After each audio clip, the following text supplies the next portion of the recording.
Ah oui, et écoutez, si vous rajoutez autre chose à chiant, l'histoire ne va pas avancer.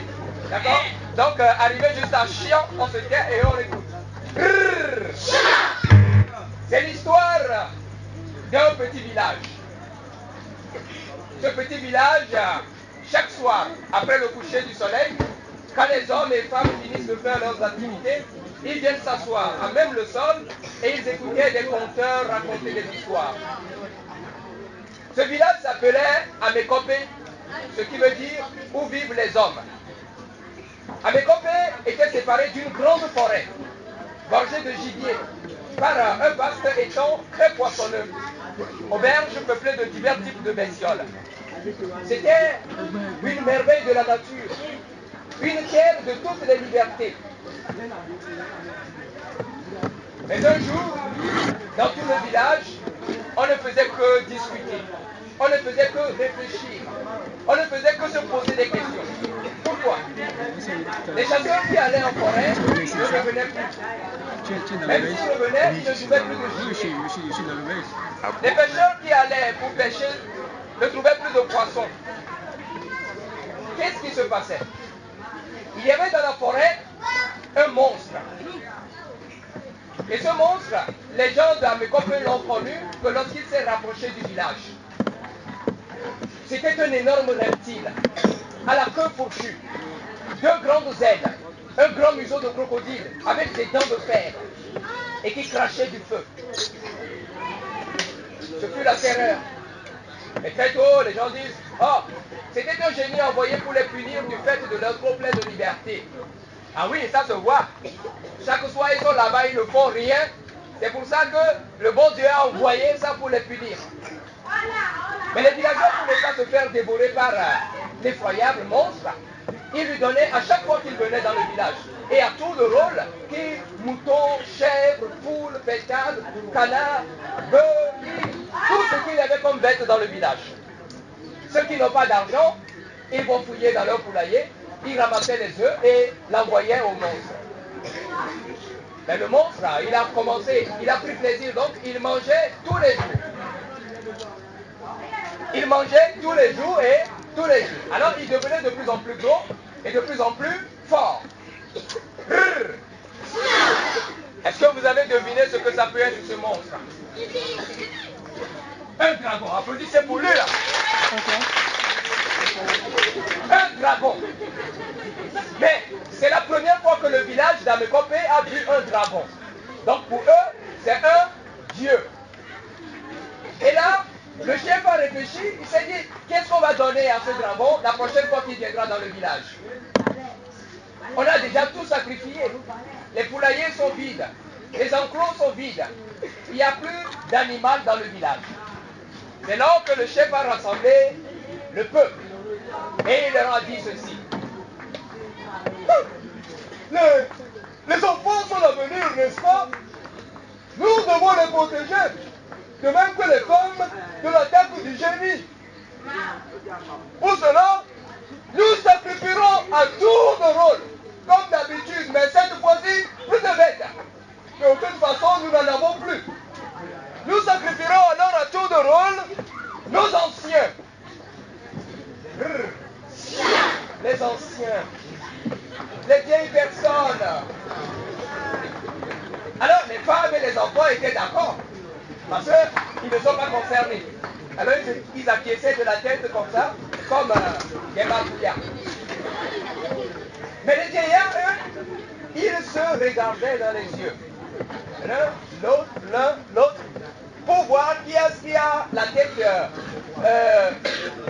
très très blanche, ou bien qui a, sur la tête de qui la calvitie a vraiment causé un grand désert, ou bien qui a les joues et la peau bien ratatinée.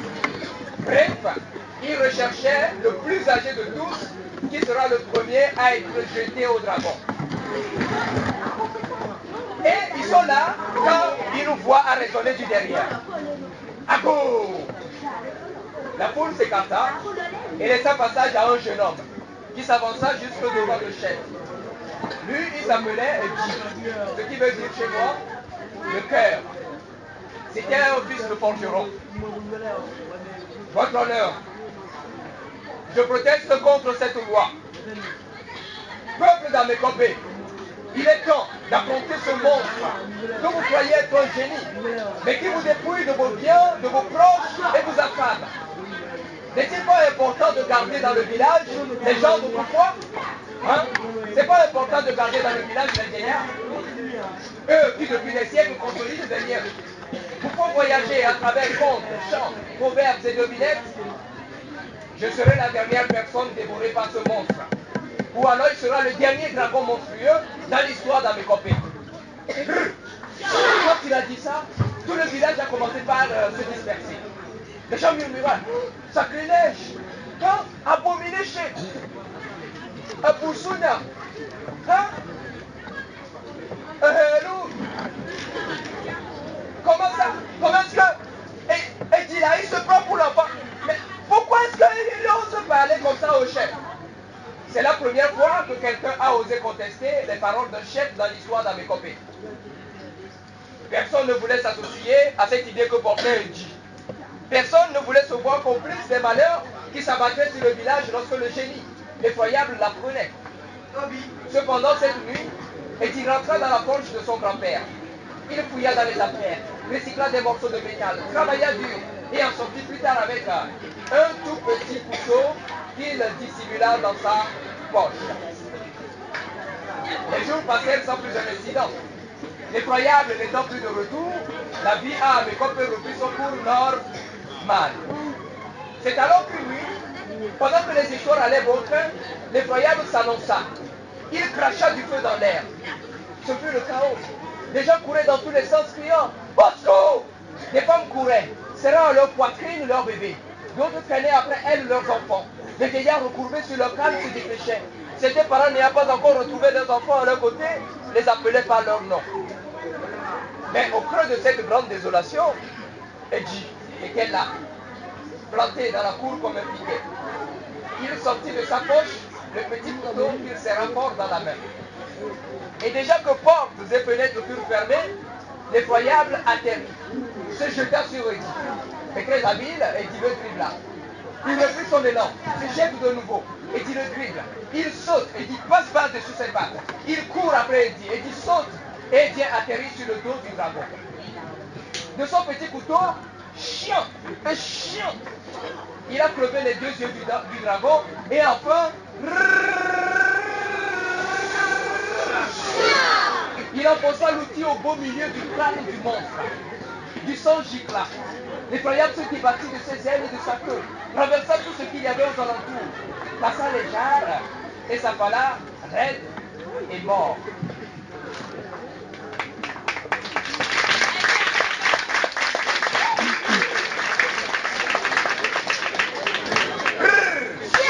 Sauf qu'à l'époque, il n'y avait personne pour applaudir Edji.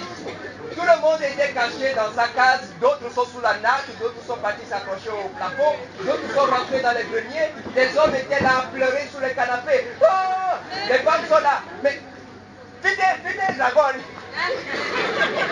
Mais personne n'avait le courage de sortir.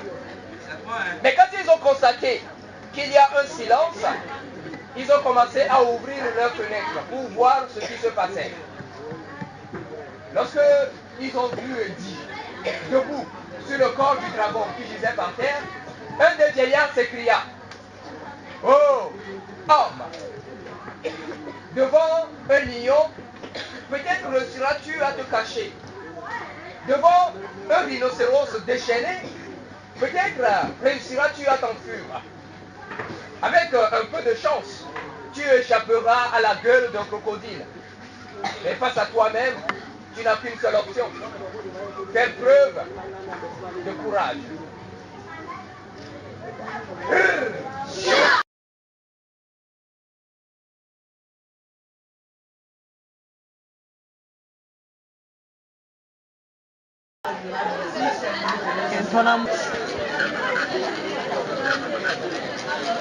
Voilà, c'est l'histoire du truc et de Pou est amoureux de Puce. Et Puce est amoureuse de Pou et Puce s'aimaient beaucoup. Ils se sont mariés et ils habiter dans une grande maison. Un vieux banquier, il a décidé d'aller travailler. Et puis, ce qui lui fait plaisir à 11 heures déjà, elle a décidé de faire à son mari. Elle a commencé à tourner la pâte à feu. Elle tourne la pâte à feu, elle tourne, et à un moment, elle est tombée dans la pâte. Elle est restée prisonnière dans la pâte. Après un temps, voilà, plus pas moi. Bon. Pourquoi il a cherché partout plus. Un peu plus, il y a beaucoup plus. Il a fouillé toutes les chambres de la maison, mais il n'a pas trouvé sa femme. Il est rentré dans la cuisine, et voilà dans la cuvette, coincé parmi la farine, plus qu'il y a là, et elle était morte. Alors tout se met à pleurer. Où était en train de pleurer? Il a pleuré pendant 3 jours, sans s'arrêter.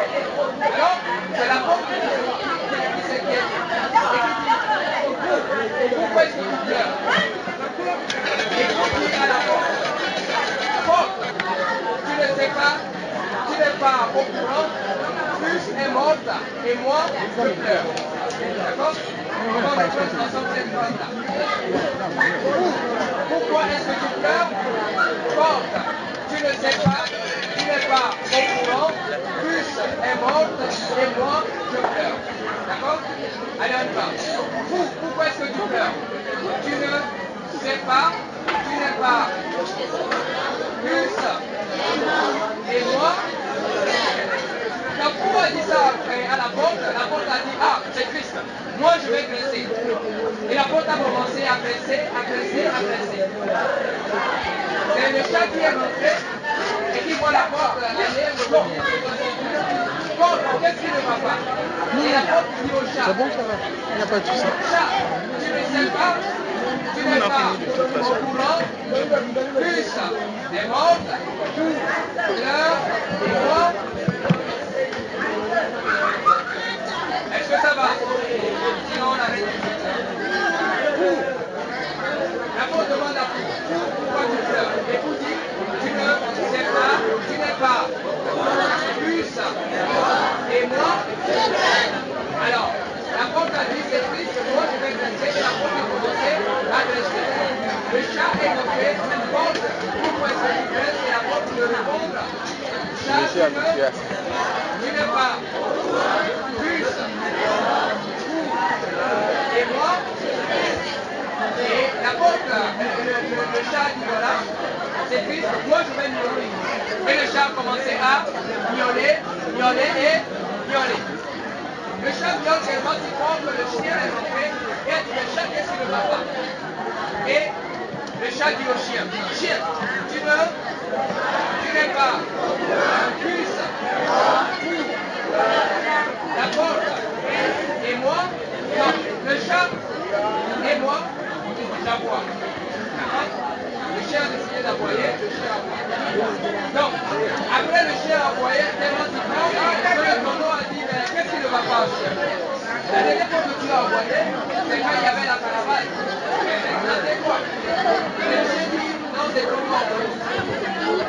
Qu'est-ce qui ne va pas? Et le chien dit au tonneau, tonneau, tu ne sais pas, tu n'es pas au courant, plus, les portes, pleure, la porte, le chat, miaule, le chien. Voilà, donc moi le chien, j'ai quoi? Le tonneau a dit, chien, si tu envoies dans cette situation, je vais rouler. Et le tonneau a commencé à rouler et rouler. Le tonneau a voulu jusqu'à aller dans la forêt. Il a approché la forêt, il a voulu par les montagnes et les collines. Et tout son chemin, il est tombé sur un kangourou. Le kangourou arrête de dire, hey, arrête-toi là, où est-ce que tu vas? Arrête-toi, qu'est-ce qui ne va pas? Et le tonneau dit au kangourou, tu n'es pas.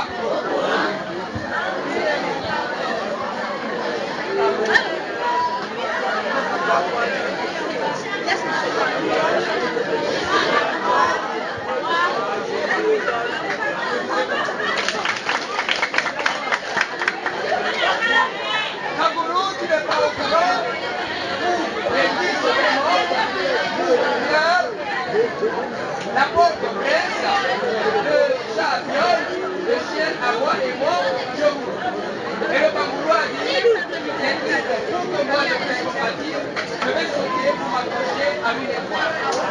Et le kangourou a effectivement sauté. Il s'est accroché à une étoile et l'étoile lui dit lâche-moi, il dit non, tu ne peux pas. Qu'est-ce qu'il ne va pas? Et le kangourou dit à l'étoile, tu n'es pas. La porte, le chat, le chien, le tonneau, vous m'accrochez à moi. Et l'étoile a dit, oh, tellement c'est triste. Moi, je vais me transformer en étoile filante. Quand on va me voir, il fera un peu, son sera éclairci. Et l'étoile s'est transformée en étoile filante. L'étoile a chuté depuis le ciel, atterri dans la mer, et en passant devant la fenêtre, Pou a dit, oh Seigneur, si seulement vous pouvez redonner une seconde vie à Bûche. Et dès que Pou a dit ça, voilà Bûche qui a commencé à battre ses petites pattes et qui disait, au secours, au secours, au secours. Pou a sorti Bûche et ils ont vécu 15 jours. Voilà pourquoi les anciens disent toujours qu'à chaque fois qu'il y a une étoile filante, il faut toujours faire un feu, parce que c'est toujours exaucé.